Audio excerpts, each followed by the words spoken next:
You are now entering the box.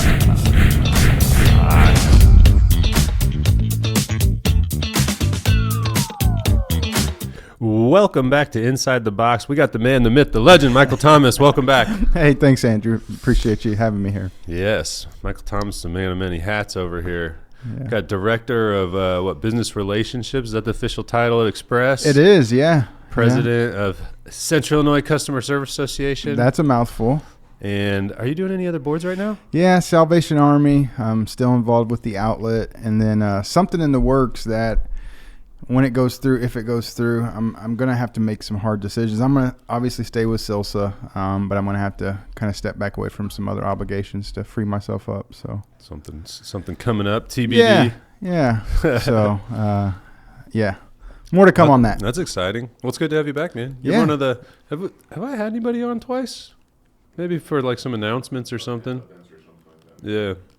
So one of the first to come back again. We just started talking about that. I was like, I gotta get some people back on that I like talking with. 3 years, maybe something like that. It was an early one. Yeah.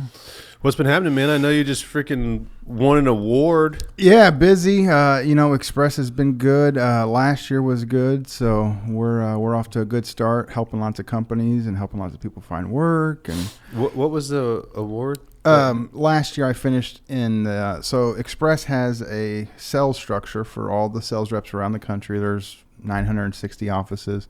So I finished last year in the silver ranking out of the Express system, which is crazy. Yeah. You think about Springfield, Illinois. Our franchise has been here 40 years, so it's well established. So, great team and great friends in the community that help me do a lot of business and help a lot of people. So, my wife and I will be going to Cancun, Mexico, all-inclusive free trip. That's nice. So. I wish my boss would award me with some sort of trip. You need to get a new boss, man.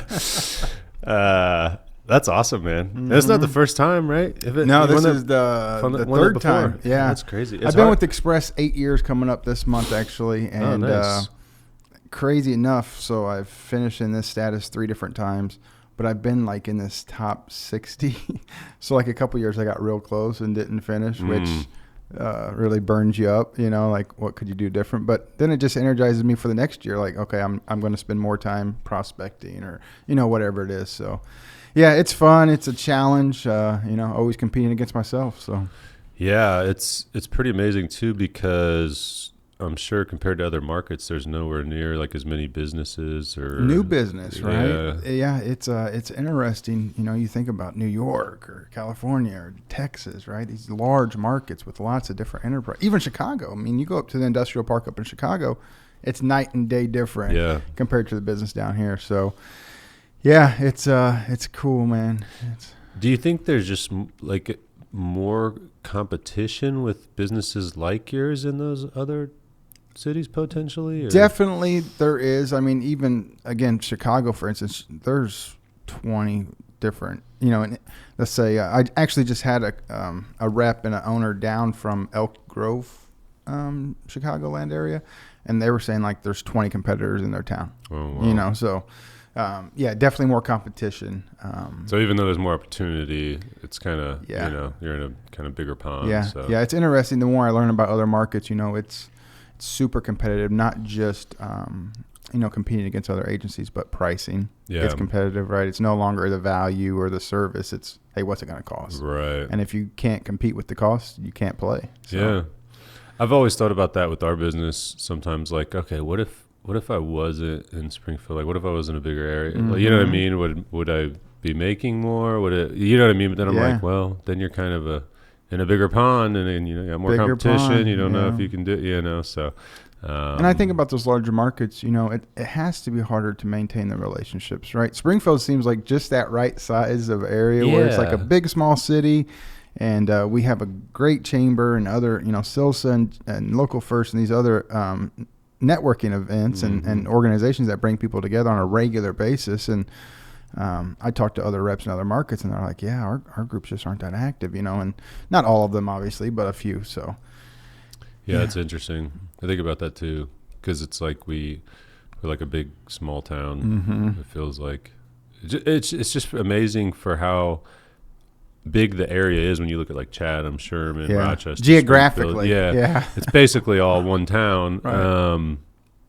But you just feel like a lot of people. Yeah, it's interesting when you've been here for a little bit. Yeah, I think about that a lot too. Like, man, yeah, we're fortunate, I think, here in Springfield in that area. So, what else is going on over Express? Anything exciting happening? Added some new teammates. Nice. That's always exciting and interesting. Used your skills for yourself. Yeah. We so we're growing and. Really getting strong in this training and development space. It's really helped us kind of expand our... I feel like you guys have been doing a lot of those. Yeah, and it's always been a thing. We're just, we have a new partner, an actual express office in Michigan. Got in this space like 20 years ago, and then they developed another company called Frontline Training.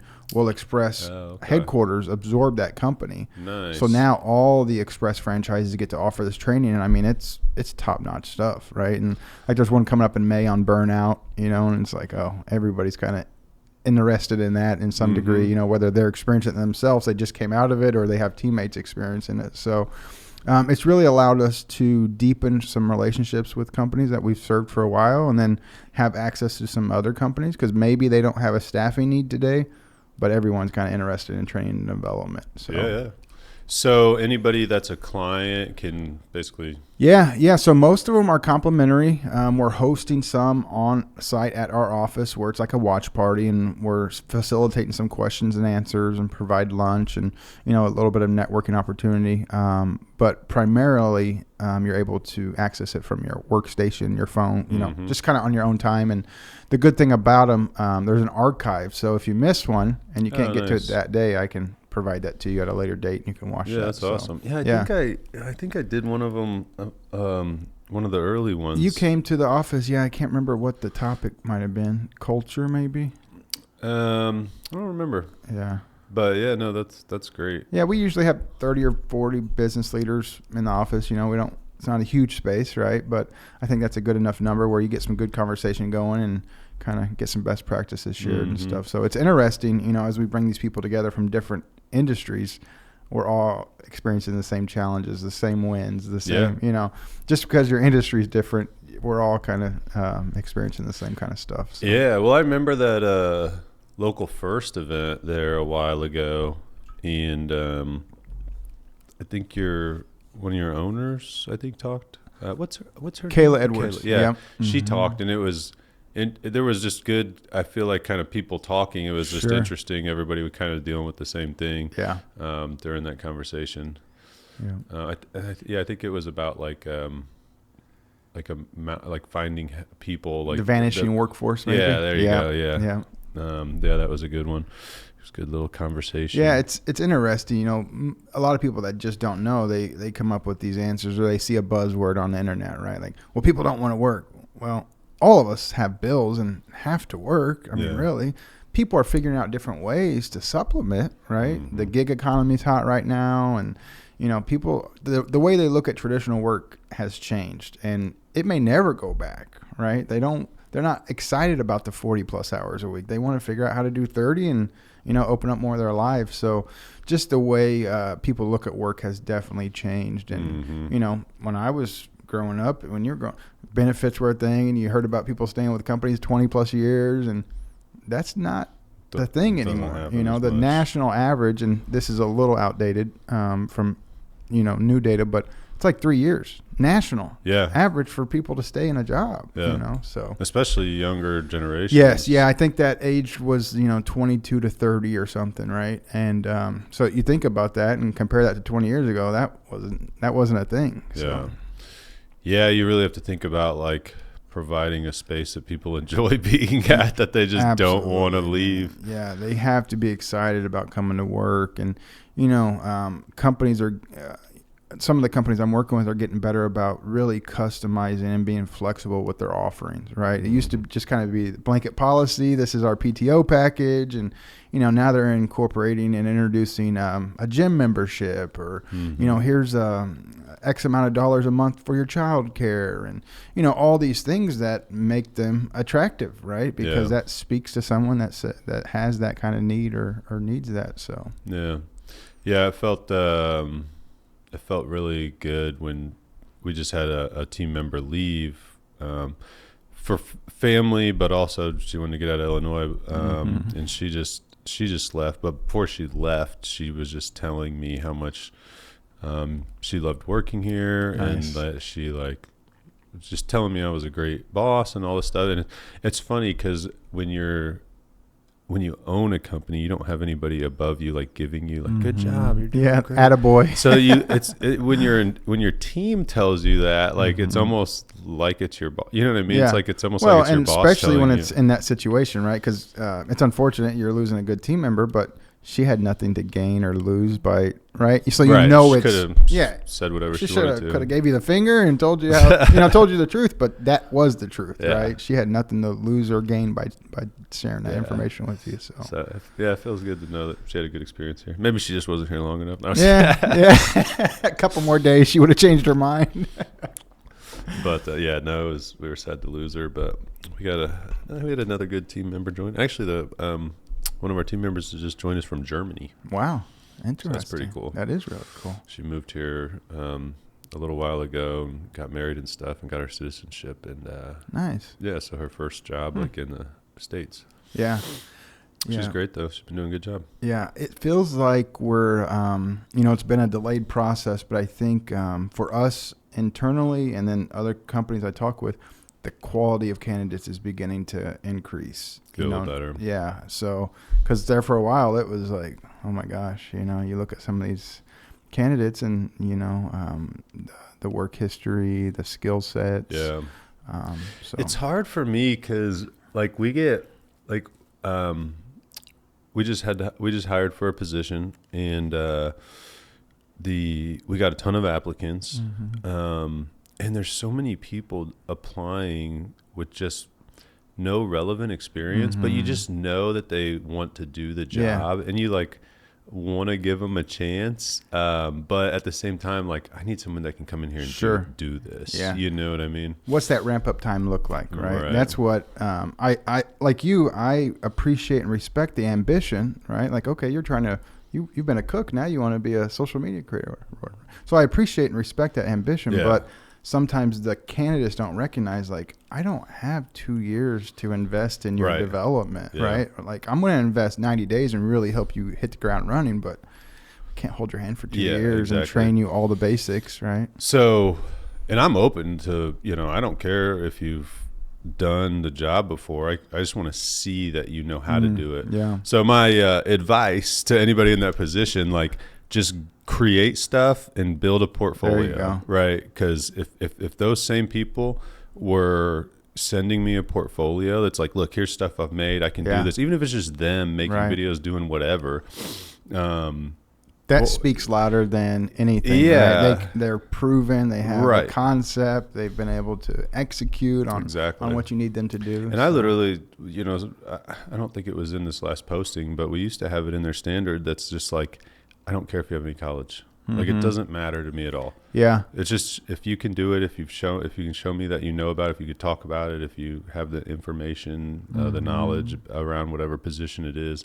like, that's fine with me. Yeah. Like, it doesn't matter to me. That seems to be on the uptrend. Yeah. Companies, more organizations are recognizing, there for many years, that was kind of a prerequisite. You had to have X number of college and a bachelor's and blah, blah, blah. And now a lot of organizations are really flexing on that and the experience. What have you done in real life? Well, we had one girl that worked here, and she did an internship, and near the end of her internship, she said, "Would there be opportunity for full time?" And I said, "Well, aren't you going back to school?" And she's like, I don't think I'm going to. And I was like, really? She's like, I've learned more here in 3 months than I have in 2 years at college. Yeah. And, you know what I mean? And I was like, all right. And I was like, well, and we ended up giving her a position. That's awesome. But it was just interesting. You know what I mean? It was just interesting. And I actually told her, I was like, I mean, I don't like to tell people to not go to school, but at the same time, like, it's a very smart decision that you're making. Right. Because I also hate when people come here. We had somebody else that was here. And had a shitload of debt, and she's talking to me about it. She's like, I have this payment. It's $2,000 so much pressure. And I'm like, I'm sorry. Like, I can't, I can't just give you more just because you have all this debt. Like, yeah, it's unfortunate.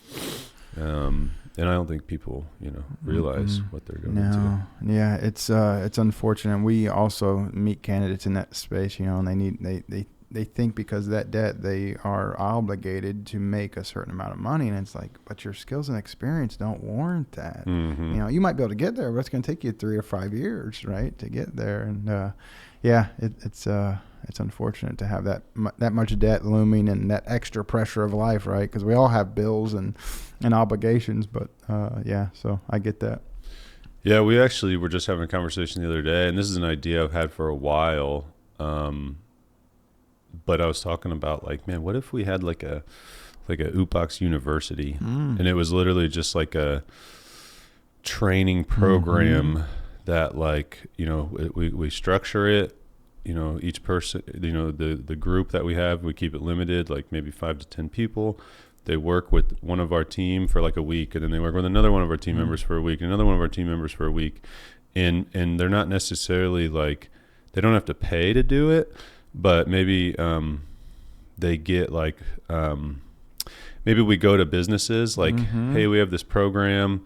I know you can't afford our full services from our actual team, but we have this team we're bringing in that we're doing training with, and they're willing to. So you're sharing the risk with the company. Right.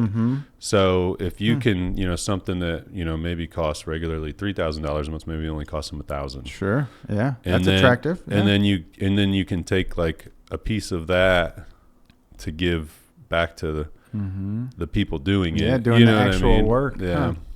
That's interesting. So it's almost like you create your own ecosystem. Right? Yeah. You're meeting. And then the people that do good, you bring them on. Why not? At a higher level. Yeah. Yeah. It's that kind of micro credentialing and, smaller segments of learning is really becoming a hot thing. Well, I have this theory that in the future, people might even pay businesses to come do an internship. Interesting, yeah. Like I know in college, like what I wanted to do in college originally was go, like I love music. I wanted to go work for like a record label. Okay. And this was, I was thinking like design and graphics and doing stuff for musicians. Yeah. I thought would be awesome. So I was trying to get internships at like Sony and, all these big labels. And at the time, like even myself, like I would have very happily paid for somebody to give me a chance. You know what I mean? Like I will give you $10,000 if you give me 6 months and tell me like if I kick ass for you, like I can have a job. Yeah. I would have totally done it. It's a different concept. Because I just know myself. I know I work hard. I know what my skill level is. Like I know I could have gone in there and knocked it out of the park. And it shows that organization, your level of commitment. Like you're investing in yourself. Right. And it's like, if I don't do it, then I'm just wasting whatever, $10,000. Huh. Yeah, I don't know. I don't know if that'll ever actually happen, but it's something I've thought about before. Yeah, it'll be interesting to see how that goes. So,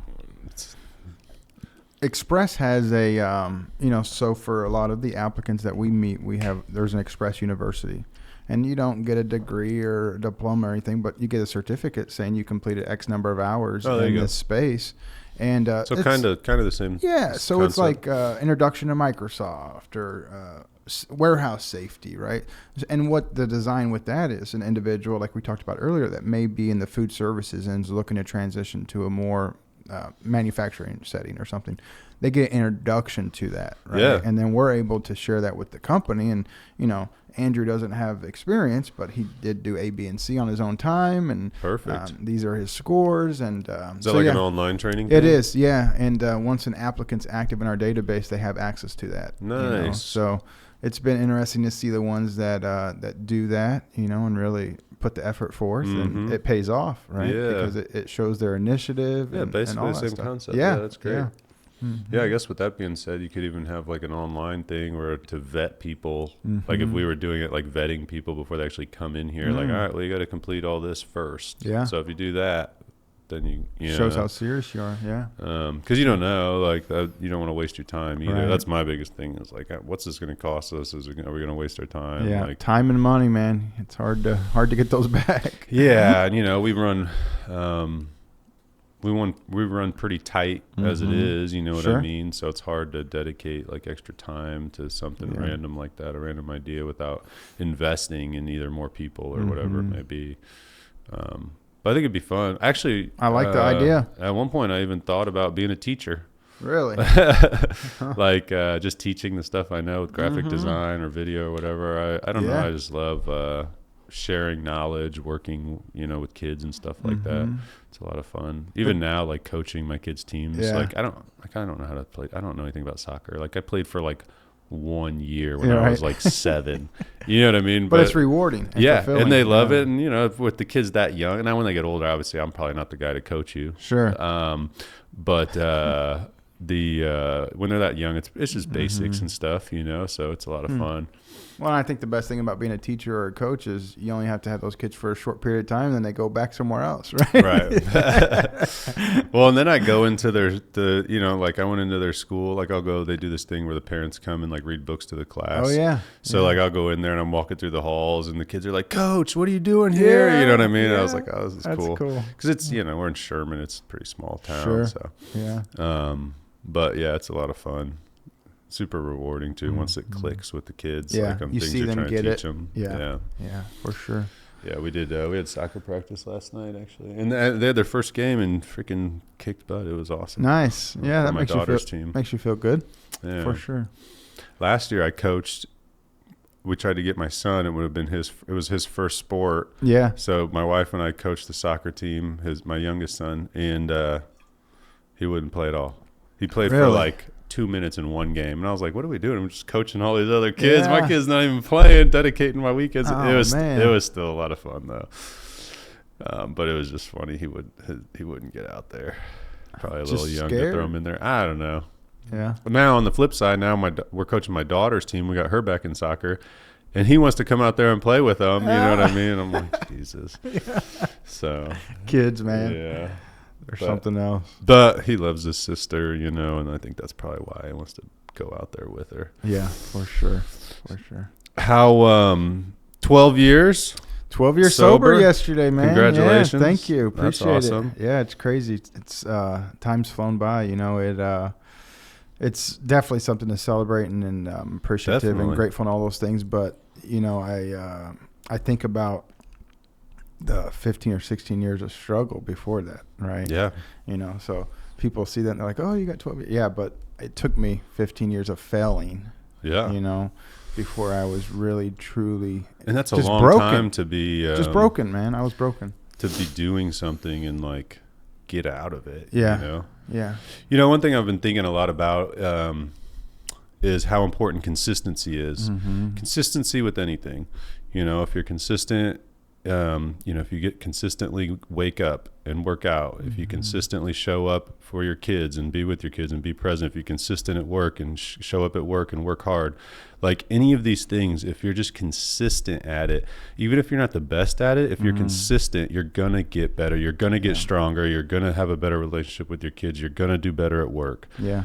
And it's just such an important thing. Like, yeah, I think I agree 100%. And I think the habit forms, right? Right. Too often, and I'm guilty of this in some areas, right? I'll do something once, well, I'm not good at it. I don't do it again, right? But the practice of that thing over time, it's like, oh, I've gotten a little better, right? Yeah. I've improved whatever that is. And I think it applies, you know, to what I was getting at, it kind of applies with that, you know, when you're doing something consistently, you kind of have this habit. Yeah, sure. And breaking habits is hard. Can be tough. Yeah. But then sticking with them, like once you do break it, again, is even hard too. Because I mean, I'm guilty of it. Like I was working out 5 days a week, like eating great. I was meal prepping, all that stuff. And I injured my neck a little bit and I got sick and I just kind of fell out of it.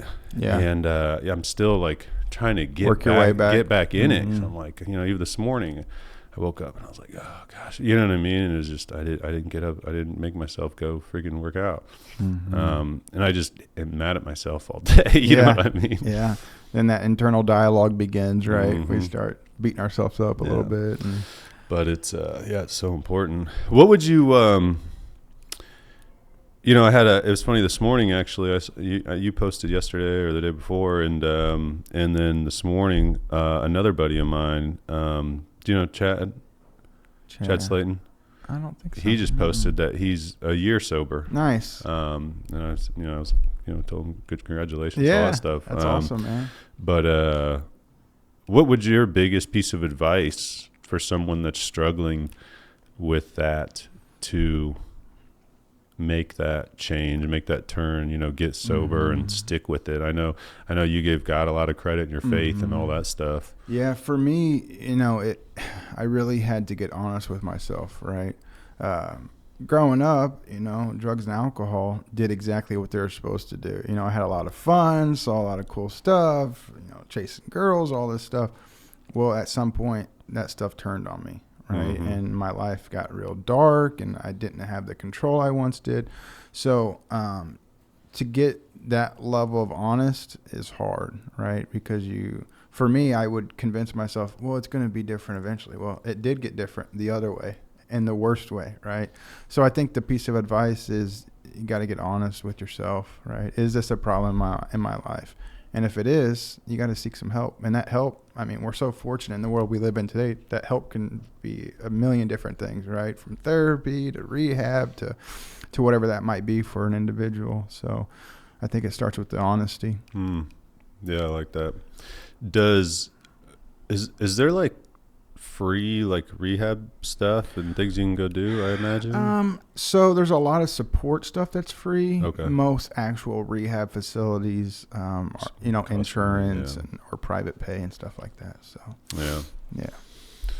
There used to be. So here in town, when I first came to Springfield, the Salvation Army has been notorious for this since their inception. The Adult Rehabilitation Center was a 6-month faith-based program where guys could come and sign up, and there was like a work therapy program component to it where they sorted donations and kind of got used to working 8 hours a day. But during the night and the weekends, there was programming. So they were learning about addiction and faith and structure and discipline and these kinds of things. So that was a free program. Springfield, we lost ours. There's still several like Terre Haute, Rockford, Illinois, St. Louis, Des Moines, Iowa. I don't know. There's probably 15 left in the United States. So that's a free program for individuals. Yeah. Mm-hmm. Yeah, it's a shame we can't take some of this money and waste that there is and reallocate some of that. It's crazy with how much money gets spent on stuff that there's not more stuff like that actually can be utilized and make our community better. You know what I mean? It burns me up sometimes. I see something, we just signed a $10 million deal to study this plant and preserve this wildlife. And I'm like, yeah, but there's veterans dying and there's people that are struggling with addiction. Like, these are humans. Yeah. I know plants are important, but so that's just an example. And it gets me too when you and not to get political or anything, but it's when we prioritize other countries or other people other than our fellow Americans. Agreed. All people are important, right? Right. But I agree 100%. That's like me neglecting my kids in my own house, but taking care of my neighbor's kids. Exactly. Same thing. That's exactly what I was about to say. Yeah, taking care of someone next to you instead of your own family. Neighbors are important, right? Yeah. But I'm not going to neglect my own kids. Sorry, I got to come first in this situation. It's. Did you find that turning to something to keep you busy or like something helped a lot? For me, I think people are in all different levels and stages and phases of addiction, alcoholism, right? It looks different for everyone. Same outcomes a lot of times, right? Especially that internal, I know I'm not living up to my potential. I know that life should be better than this, but I can't seem to get over that hump. And for me, it wasn't just changing a couple things. Like, my whole life looks different today, from the way I think and what I do. And so just really a whole different way of living has been presented to me. I came from a place where, like, no ambition, no hope. I was just kind of really depressed all the time and empty. And now, like, I like to inspire other people, right? And I like to try to give back when I can, and these things. So I think that's can be underestimated sometimes for individuals. Like, and I hear it and I see it, because I still work with some guys that are struggling and coming out, and I'm connected with some of the rehabs and whatnot. And well, I just need to change my girlfriend's kind of the problem. I was like, well, your girlfriend may play to the problem, but you're the problem. Right. I was the problem. Right. So, it's like, it could definitely be part of it. It's like, but you're surrounding yourself 100%. With those people. You know what I mean? Yeah. It's pure insanity at the root of it. Right. I keep doing the same thing over and over again, expecting different results. Right. And, especially with alcohol and now marijuana, it's so, acceptable. Right. So I can see my neighbor or my friend or my brother or my cousin drinking and having fun. Well, if I have that thing about me, and I can't have fun anymore. Right. I've crossed that imaginary line, whatever that is for you, and I know that it's causing me more problems than it is giving me pleasure, and yet I continue to do that. Instead of ask for help or get honest with myself and try to change and pivot from that, I just continue to try to make that fun recreated, and it's not possible for a lot of us that get to those depths. Yeah, so my wife and I even, like, I think back, so she stopped drinking just out of pure health reasons. She doesn't, she'll still have a drink sometimes where we go to a wedding or we do something, you know what I mean?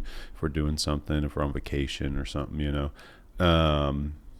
and kind of her stopping and just, I'm like, yeah, why not? Sure. So I might have a glass of bourbon or something at night every once in a while, but it's like, well, what am I drinking for if I'm just having a beer? You know what I mean? But what and thinking back, some of the, like, any times that we would have, like, any kind of intense, like, fights, arguments or anything, it was almost always when we were drunk. Yeah, the alcohol. And I see that with so many relationships that just fall apart or are bad because, they drink all the time or whatever. And it's, and if you actually take a step back and look at it, it's like, this is always when we're drinking, you know what I mean? Alcohol is the common denominator. Because nobody's reasonable when they're drunk. No, gosh, your judgment's impaired, and it's interesting. It's interesting for sure. And I think, not everyone that drinks is obviously alcoholic or has a problem, right? But, like, the difference, for example, my own experience, when I first started, I think I had control, right? I could take it or leave it through junior high, up into high school. But there came a time where I no longer thought about what's my responsibilities tomorrow or what bills due, right? The only thing I was thinking about was more and how can I do this again and how can I return to this state, right? And that's the difference, I think, for, somebody that can maybe have a glass of bourbon sometimes and that chemistry, right, in your brain doesn't. It's weird. Yeah, it's weird that people can be so bizarre. Different. And then the connection to, and I don't want to go too deep in this necessarily, but the connection to trauma or some kind of spiritual sickness, right? That whether it's resentment or hate or something that continues to try to kind of fuel that thing. And it's just interesting, man. But then really at the same time you're trying to cope with it, but crazy. But you're thinking about it more and getting more depressed when you're actually when it's you're doing almost it. Like, and I didn't come up with this, but it's almost like having a headache and hitting yourself in the head with a hammer. It's like, I know this isn't the answer, but man, this is what I know. This is so familiar, and this is what I've always done. So I'm just going to continue to hit myself in the damn head with this hammer. Right? It's crazy. So no, man, it's like the definition of insanity. It truly is. Yeah. No, life is so good today, man. I never knew that life could be this good, right? Like I remember early on trying to get sober and hold it together, and like it was a struggle, and it is for a few months, 12 months, whatever, right? But then eventually you get to a place where you're like, oh my gosh, I got some peace, I got some dignity back, right? Like I'm feeling all right. I think this will be okay, right? Like well, it's such like a social thing. Like I think when we were at that event, I was just kind of asking you about it because, like, even myself when we were at the Illinois or our event at Motorhead, March our Madness fundraiser, event. March Madness fundraiser through CILSA, like, I was like, am I going to have some drinks? Sure. Like, I don't know. Like, I'm here. The games are on. Like, other people are drinking. And, I just couldn't really decide. Like, I'm not going to get drunk, though. So is there any point to doing it? It's just like, it's a tough thing when especially it's like socially people are doing it. It's everywhere. Yeah. But, well, hopefully that little spiel there might help somebody. The other thing I'll say on that is too many people, I think, don't give themselves enough time or resources, right? So they might try to stop, and then, man, it's hard, it's tough, and then they don't give themselves enough time to get to the other side of it. So then they just continue to, and I was guilty of that, right? Like I would never give myself a fair shot. Same people, places, and things, same kind of mindset, right? I wasn't really introducing any kind of new concepts or ideas to my life. So I was doing the same thing over and over again. Did you find you had to really change like the people you surrounded yourself with? Oh gosh, everything. Yeah. When I came to Springfield, I knew no one, right? I'm from a small town in Southern Illinois, and that was terrifying, right? And but it was exactly what this guy needed to have a new shot at life, right? Like it wasn't a guarantee that things were going to be better, but it gave me an opportunity to really have access to this new life. So yeah. When you moved to Springfield, how did you like meet people? Yeah, so how old were you? Let's see, I've been here 15 years, so I just turned 40. So yeah, I actually came here through the Department of Corrections, right? I paroled to Springfield. So whenever I was in prison the last time, and I started kind of down this road of spirituality and trying to be a different person, I knew I probably shouldn't go back to my hometown and kind of what we just talked about, right? That insanity. I've done that a few times. Like it doesn't seem to work. So I got connected through the chaplain in prison to a faith-based discipleship program here in Springfield. It was a Christian discipleship program. The idea is just a halfway house, a lot of structure, a lot of support from different churches, volunteers that would really invest time and pour into you. And, you had to volunteer and, get involved with the church and all this thing. So that was my introduction to Springfield, was through that program. Okay. Yeah.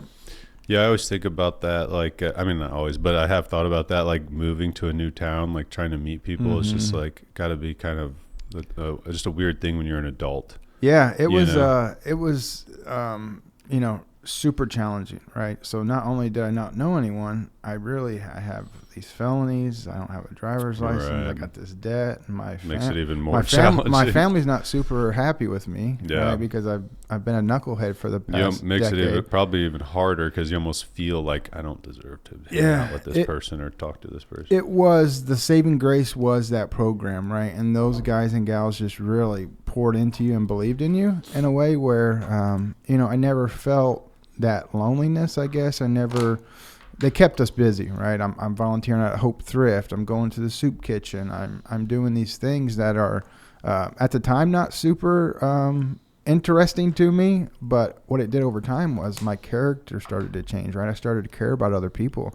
I started to feel like, oh man, I am contributing in a way. I am able to give back. Even though I don't have a whole lot to offer, I didn't feel like my time meant a lot to those people that were in that spot, right, of homelessness or mental illness or whatever. So yeah, there's a lot to be said about change, man, and just trying to be the best person you can today, right? Like I don't know what tomorrow's going to look like, but today I can be a decent guy today. Yeah.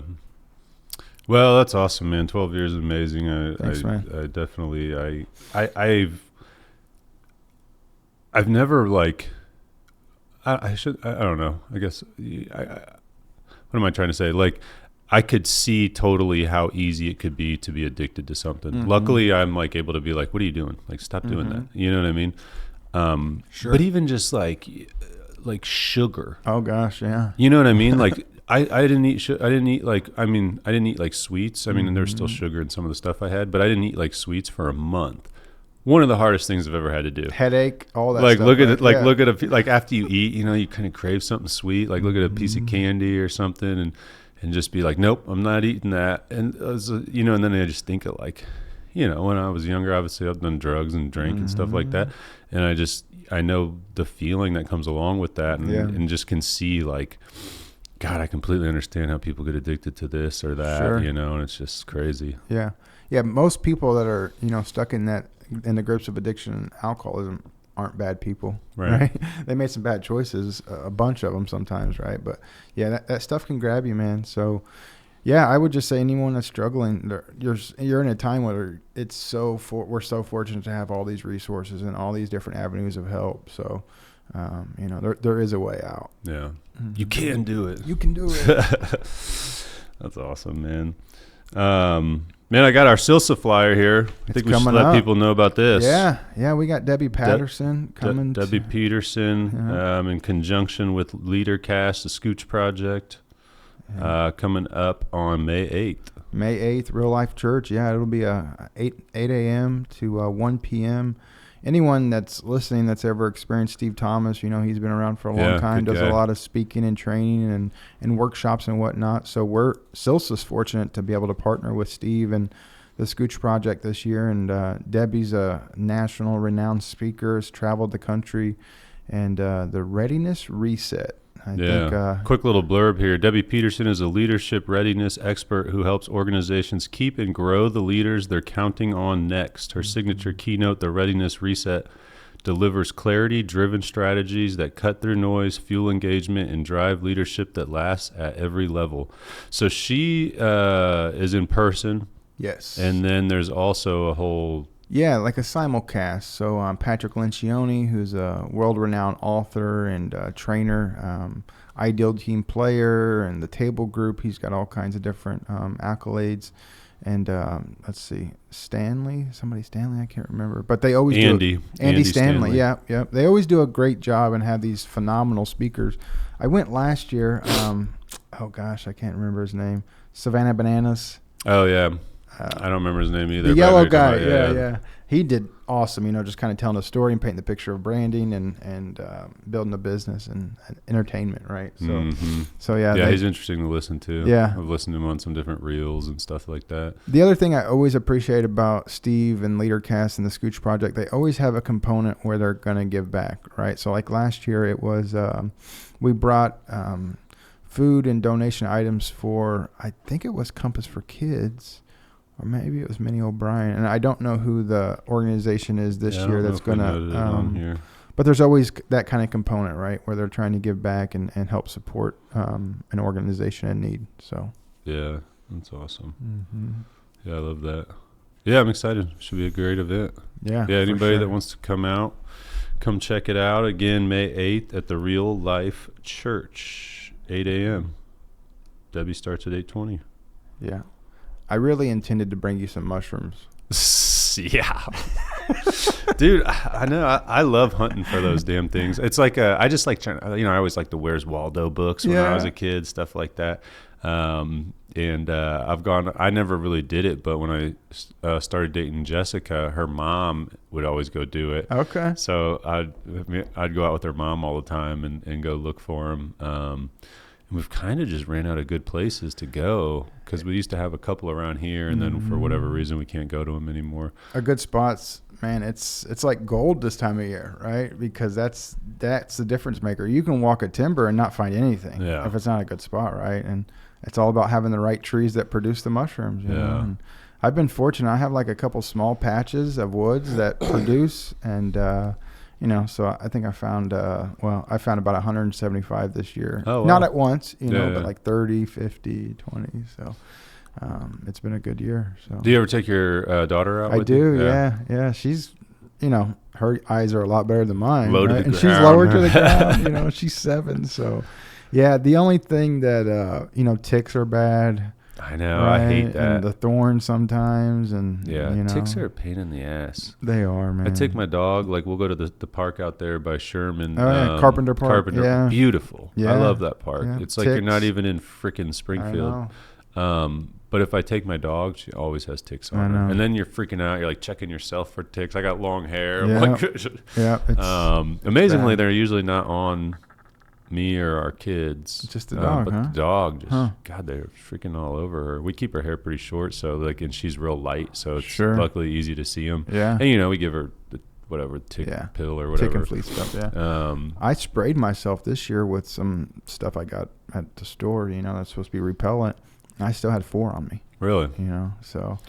Freaks me out about Lyme getting Lyme disease. Yeah. Although someone told me that you don't have to worry about it around here. I don't know. I have a friend back home down in Southern Illinois. He's had it for a number of years, and I mean, it's devastated his life, man. Like, he gets these outbreaks or flare-ups or whatever they're called, and you know, he's a great guy, and he was always a hard worker outside, concrete, trees, stuff, and it's really debilitated him.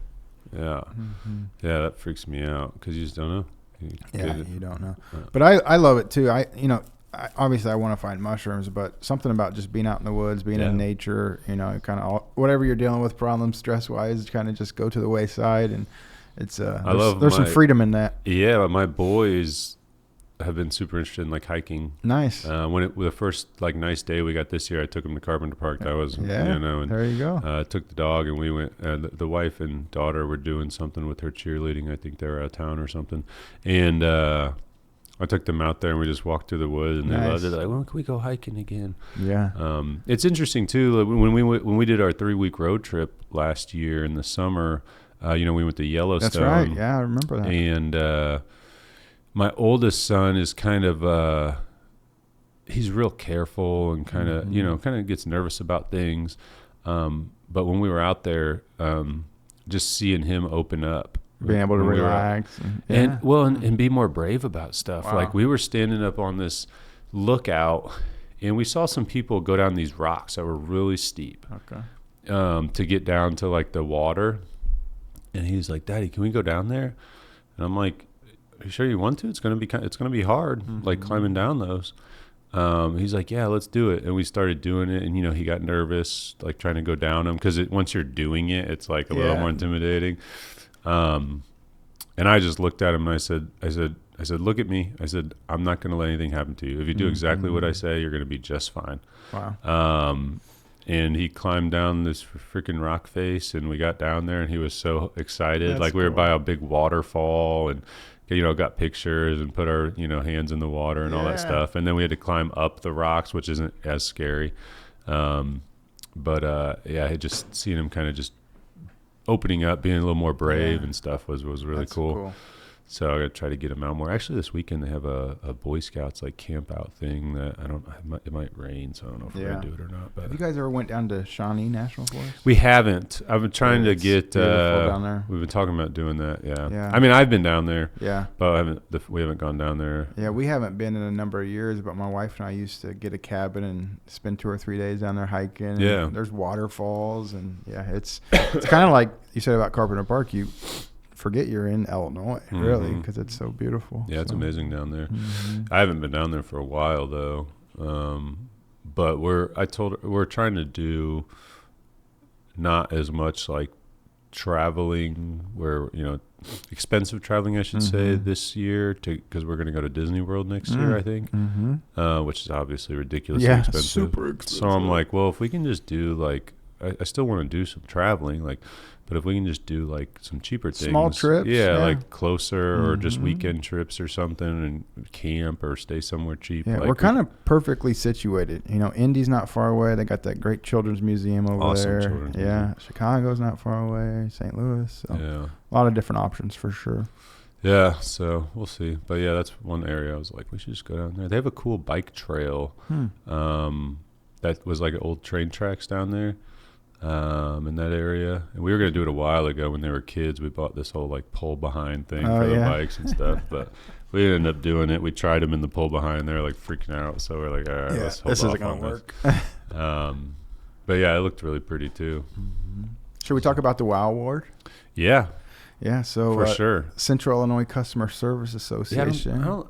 I still feel like people don't know about this. People don't know about the WOW Award. Some people do, but not enough people. So 2020, I guess, right?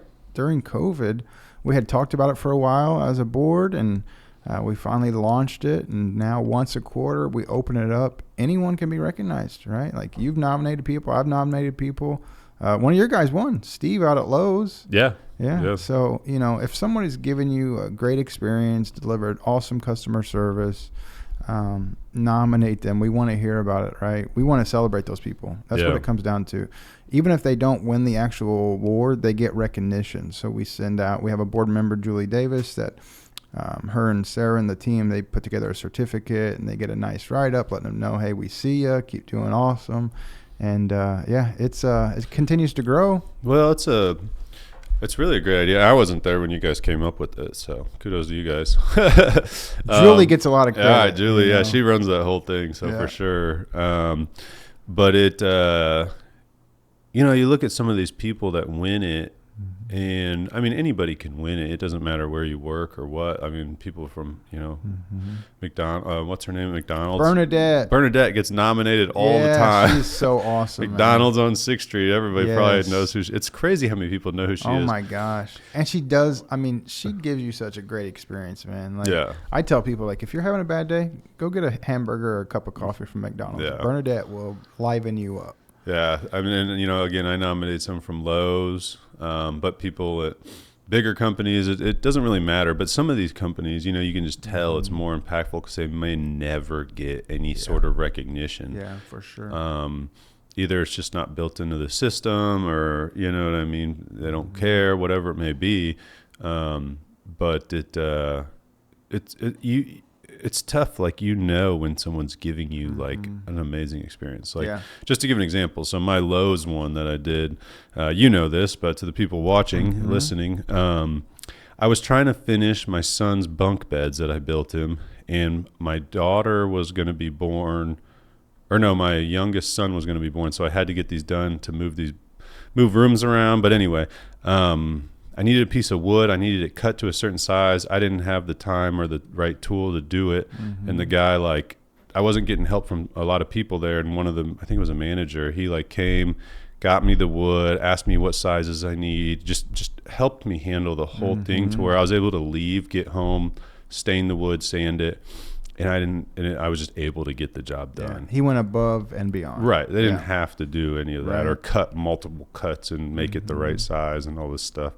And it was I just remember. And then, and sometimes we forget to even think about that. Like, I forget all the time. We do, good customer service stories. And I hardly ever give any. And it's just, sometimes you just don't think about it maybe, or, and it's hard to kind of switch your mindset. But yeah, if you ever have an experience at any kind of business where you're like, wow, that was great. And, the WOW Award, you can go to our website, CILSA.org, CILSA. CILCSA. CSA. Yeah, anyway, I always joke around about that website. But I would go a step further. I would challenge anyone that's listening that's a business owner or a business leader, make this part of your month. Yeah, right? There you go. Find a teammate, find a client, find a prospect, find somebody you want to recognize. We'll do the hard part. Yeah. We'll go out on they get an purpose award with intention and celebrate that person, and they'll know it was linked back to you because they get a copy of their nomination. Yeah. You get a membership at your business to CILSA to come to our events. They get a legit award and get recognized on social media, our website, everything. And it's great for not just business, but to employee encouragement and all that stuff. I think about Reggie out at Culver's. Yeah, I wasn't there for that one. He was so excited, man. Yeah. Like he asked the franchisee or the manager, "Can I put my award up there?" Because the store had some other awards. Like he wanted his award front and center. To the other ones. Yeah, for his teammates and customers to see. And but it's amazing how emotional it gets. Like people cry, their family comes out. I think really about cool. Marcus out at Casey's gas station. Yeah. His mom and fiance or wife, I think, came and surprised him, and tears were shed by all, I think, that day, right? Yeah. Because so often good people that deliver good service, they're just doing their job, right? Yeah. They don't know somebody else could be having a bad day, and that experience that they delivered changes that person's whole day or maybe their life, right? Yeah, for sure. Depending on what the scenario is. So, yeah, we really want to continue to let this award be front and center to people. And, organizations like Springfield Clinic have totally adopted the idea. Yeah, right? There's been multiple. They nominate people and people get awarded, and they really see it as a vehicle to recognize their good people. Think at places like that, like some people are going through the hardest times of their lives, so having somebody that gives you good comfort and customer service makes all the difference. It can be a changing, you know, especially if you're losing somebody or something like that. It For can just sure. be amazing. Yeah. No, it's It's really cool. It's a cool award. We've had doctors to tree services to restaurant employees and everything in between. So there's really no industry or sector that we don't want to celebrate and recognize people. So again, the WOW Award through our website, CILCSA.org. And we'd love to hear that story about somebody that's really impacted you. Yeah, for sure. I just had a thought during that. What was I thinking? I don't remember. A thought popped in my head. I can't think of what it was. But yeah, no, it's great. It's, you try to think of ways to, just as a business owner, like ways to recognize people and do things to let them know, they're doing a good job. And sometimes I'm not great at it. Yeah. I try to let them like, hey, that was awesome. Good job. Just little things like that. But I know what it was. You just had, even if you're not nominating from as an individual, the things you can do to make somebody's day better is amazing. Like you just had a story about, I think somebody at a Casey's or something that you shared. Well, the gas station.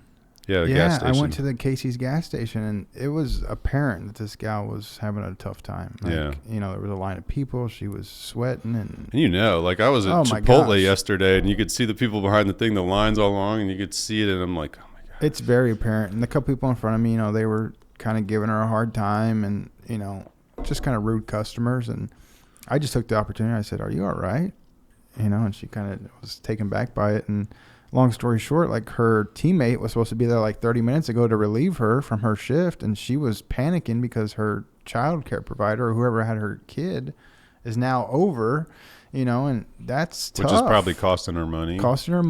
It's a lot of pressure. She's trying to do her job, and I just said, hopefully your day gets better, right? And then I gave her a different perspective on hopefully your teammate's okay, right? Because I think default is, you get mad, right? How could you do this to me? Well, hopefully they didn't get in a wreck or, something bad happened to them. So, I don't know if it affected her day or changed her perspective or not. I hope it did. So I'm sure it did. At least a little bit. Yeah. Couldn't have hurt it. Yeah. It was the right thing to do, Yeah. And again, even myself, like I lack at sometimes doing something like that or saying something positive to somebody. I think we all get caught up in, I call it kind of blinders, right? Like I got stuff to do and I'm kind of on a mission. And I think the more we can let those blinders loose and see the world around us, like I feel like society, we kind of just focus on the bad, right? Like, okay, that thing's crooked. I need to fix it. And now all my energy and effort goes into that. And we miss the good sometimes because we're so focused on the bad. And I'm prone to that too, right? Like everything could be going good in my life, and I'll find that one little area that's not so good, and boy, I'll dissect that and fixate on it almost. So it takes some practice and back to consistency of, I really have to fix my mind to look for the good and try to stay positive. So it's better for the health too, right? Yeah, blood pressure, all that stuff. Well, and you talk about doing things that make even selfishly, like make you feel better, like feel like you did something good today, help somebody out, like telling somebody good job, letting them know that they're seen. It's amazing that I do this thing with my kids. Anytime we see an officer or somebody that serves, I have them go tell them thank you. Yeah, that's huge. We were at Westwoods.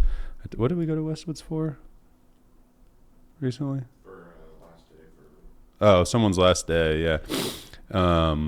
And there was two, I think they were Army eating, you know what I mean? I didn't even, instead of like acknowledging them, I just told the waitress, I was like, hey, give me their check. Give me their check. Yeah. Yeah. Made their day, right?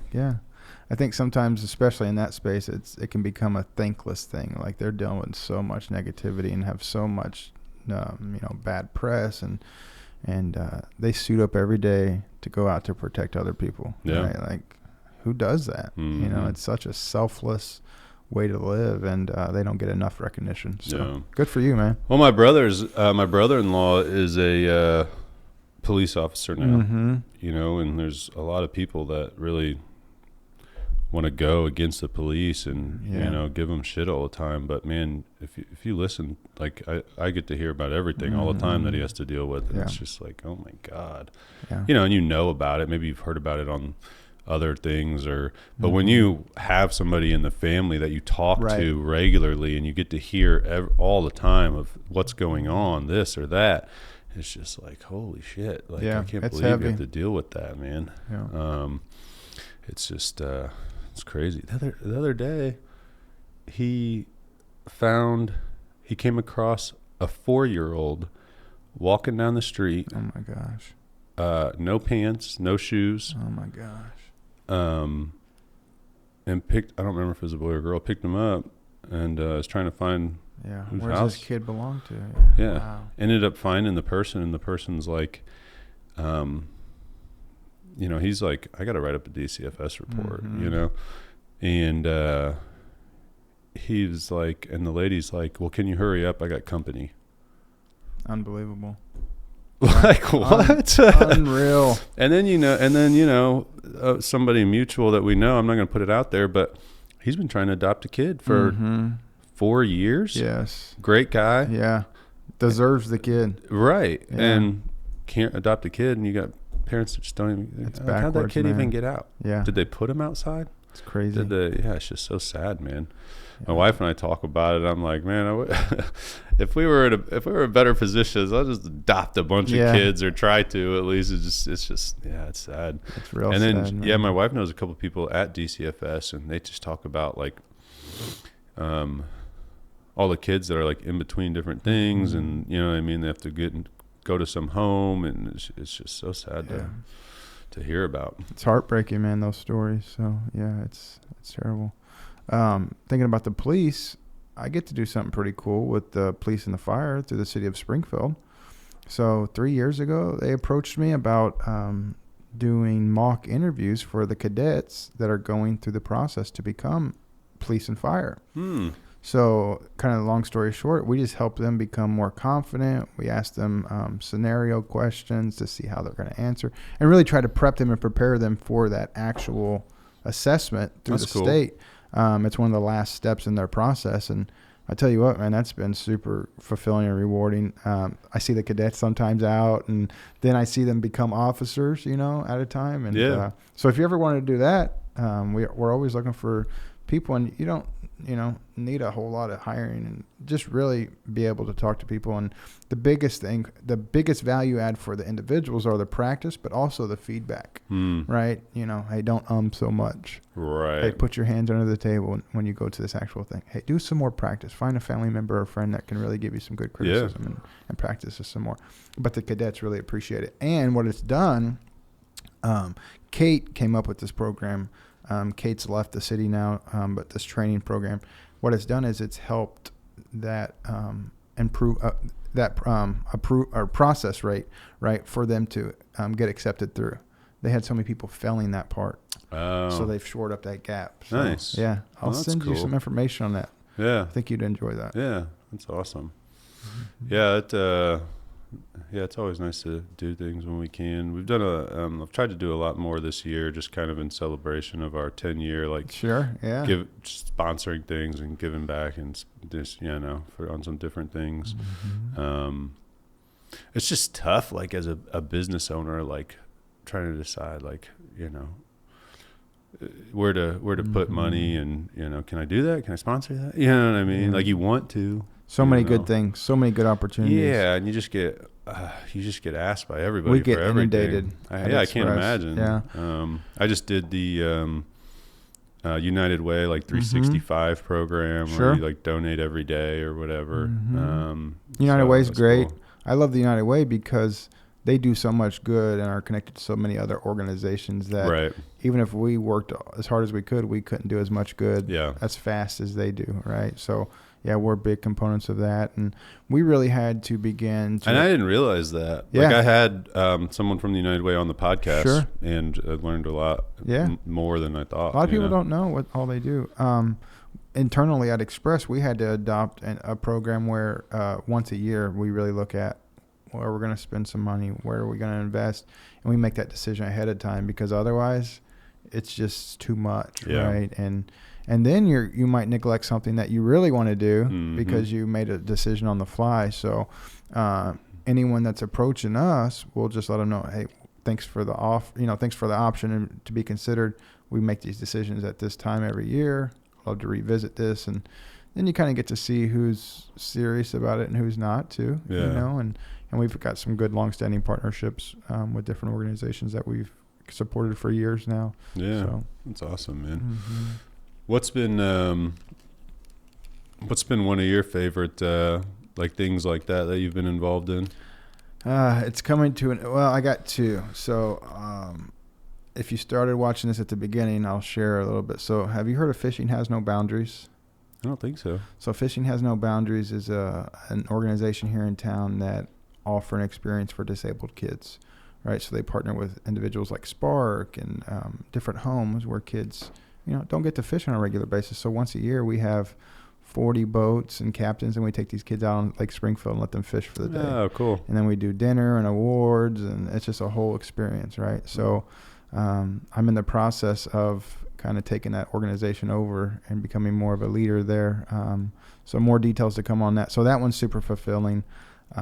Just to see the kids, like they want to catch fish, but even if they don't catch fish, like they're the star of the day, right? And they don't get to go outside on a normal basis, and especially not on a boat, right? So that's one. And then the other boat is like, when you're a kid, a boat is like the most amazing thing. So imagine not having that because you're in a wheelchair, right? Or you have Down syndrome or something. So that's one area that I just love and look forward to it every year.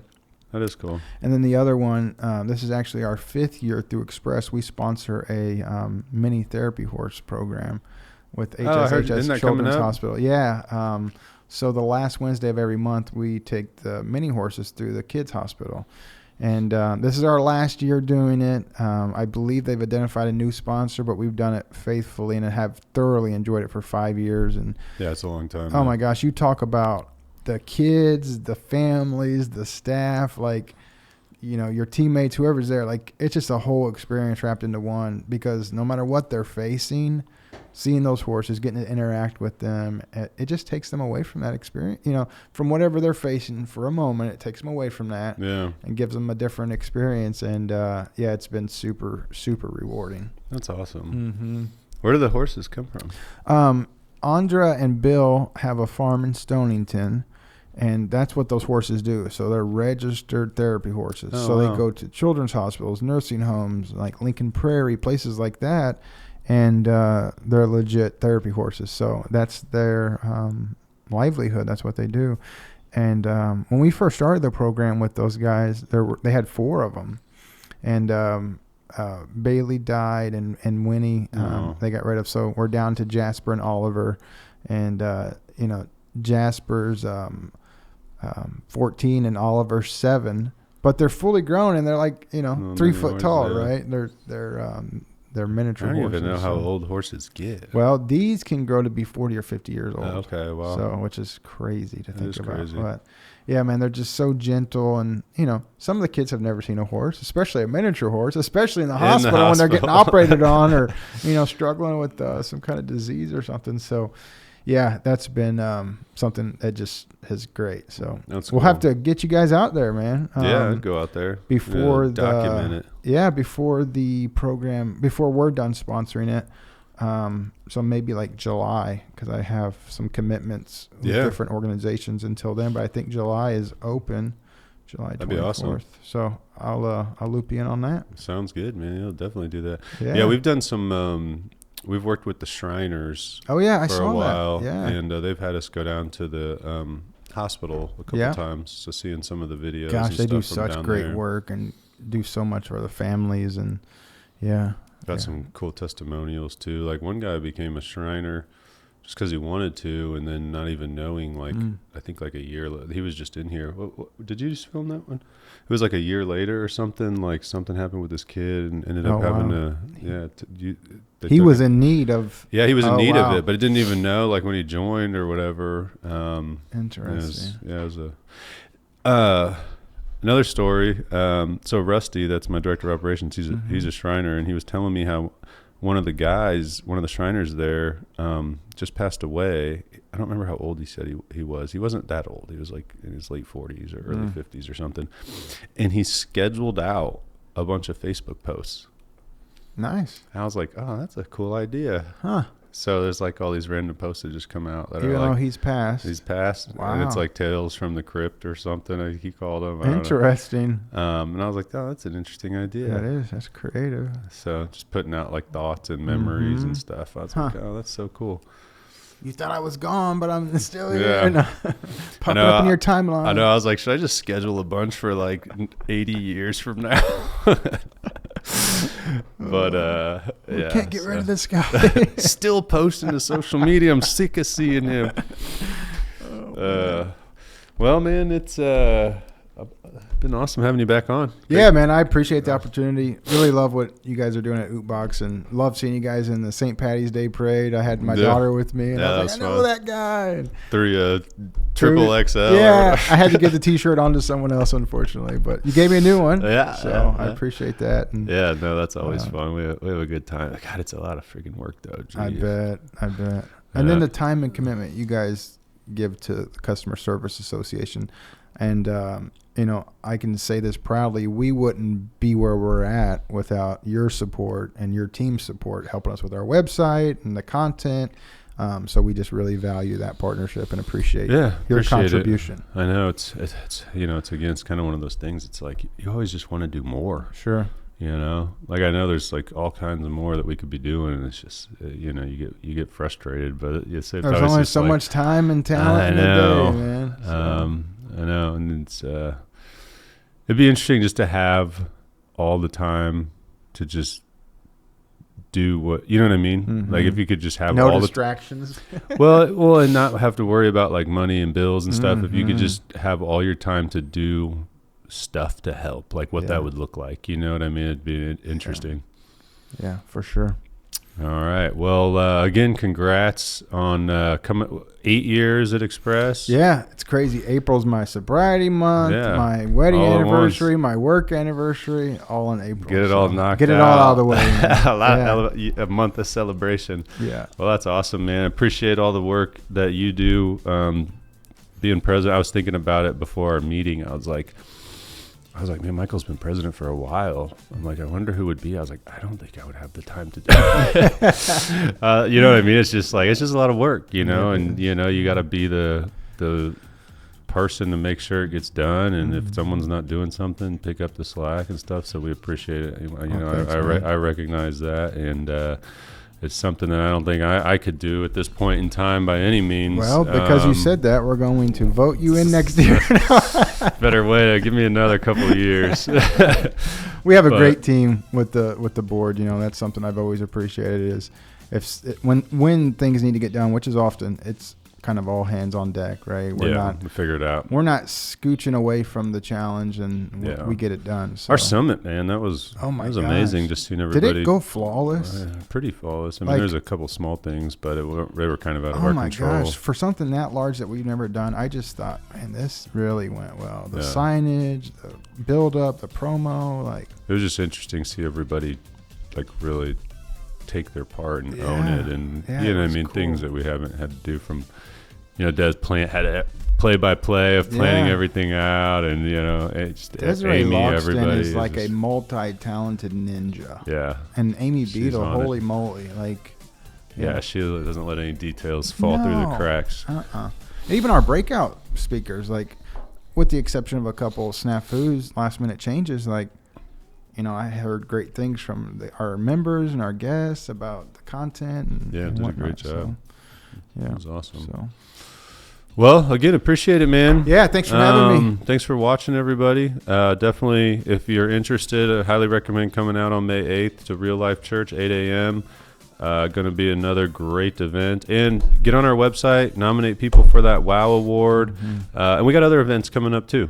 In June, we have our summer social at Pizzas at Bun Gourmet. That's always amazing. Yeah, big turnout. they do a great job. Get some of their food, some coffee. Yep. Depending on what the NFL schedule looks like, we might have our drive-in out at Knight's Action Park. Always fun. Tailgate event. I didn't freaking make it last year, but yeah, it's those are all great. And then we already got October on our website. Dynamite also. speaker that we'll keep in the bag until later, unless you go to our website, then you can see it now. It's there. So go to the website. And consider, if you're not a member, consider joining.